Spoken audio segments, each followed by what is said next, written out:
Did you know you could go to jail just for hosting a website? Stick around and we'll dive into the story of Ross Ulbricht.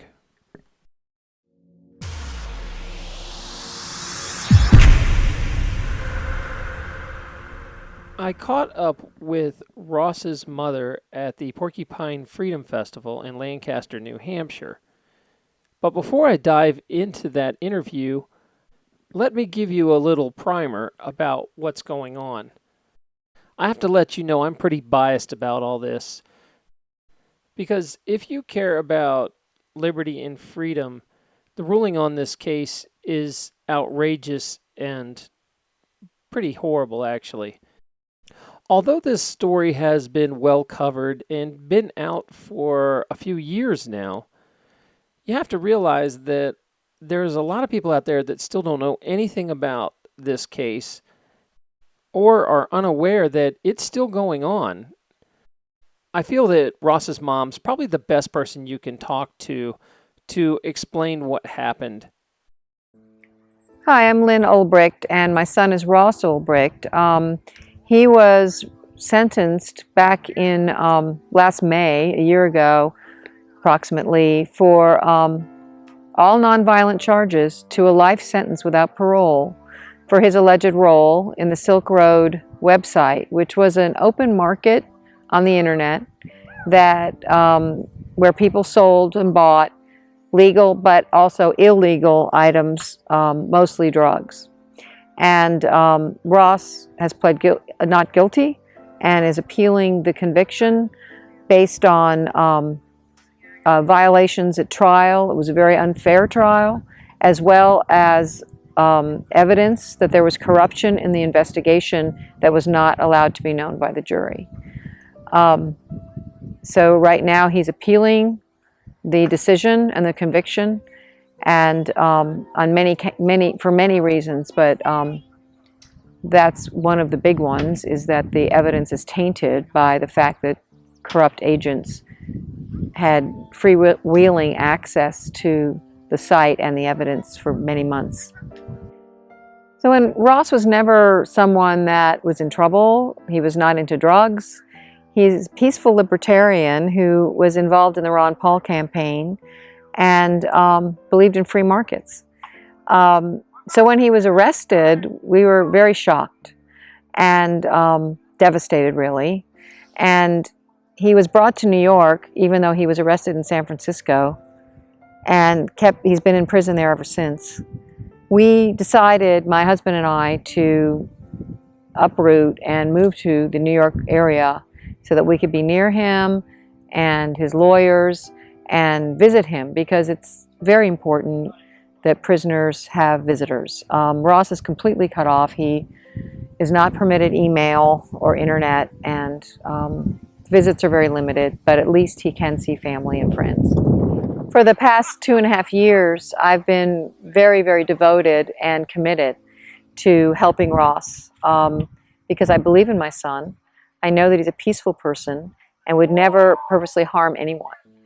I've spent a tremendous amount of time fundraising because trying to fight the federal government is crushingly expensive.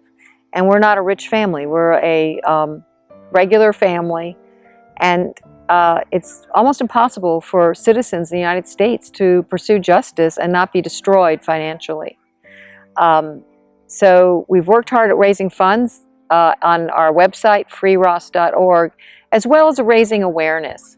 Because what's happened to me in this whole process, and I had my eyes opened to how the government operates when they prosecute someone and try someone, and frankly, I was extremely shocked at the unfairness, at the, well, I mentioned that there was corrupt agents who are now in prison who were involved in the investigation.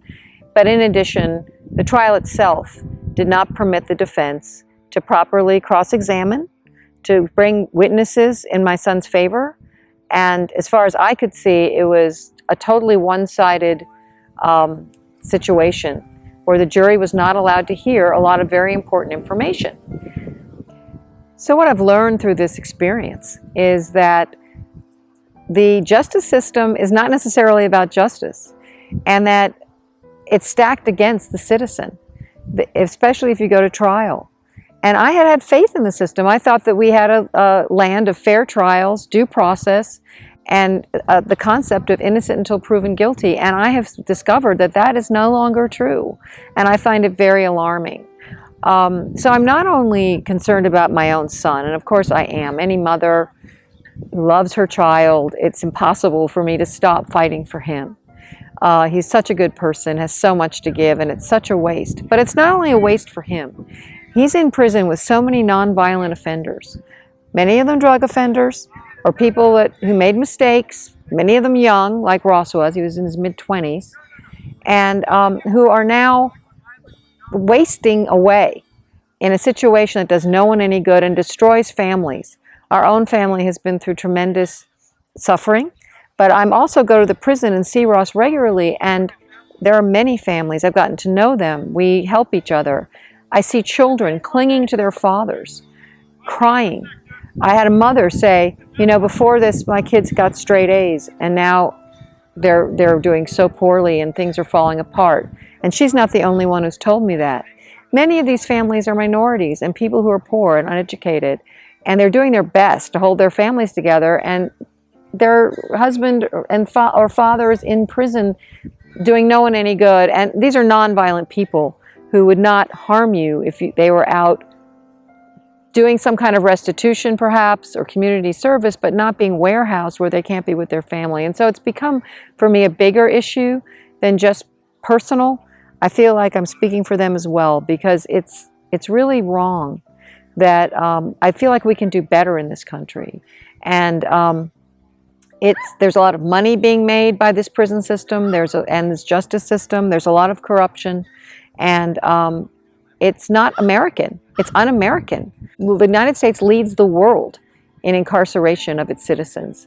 That's not right. The other thing it's important to realize that it can affect any of us. Cases like the Silk Road case create precedent. These big cases create precedent that filter down into other courts and other decisions. There's a question of what's going to be our Fourth Amendment protections in the digital age. What about due process rights and fair trials? Because if we don't have fair trials in this country, we're not a free country. Fair trials are a pillar of our liberty.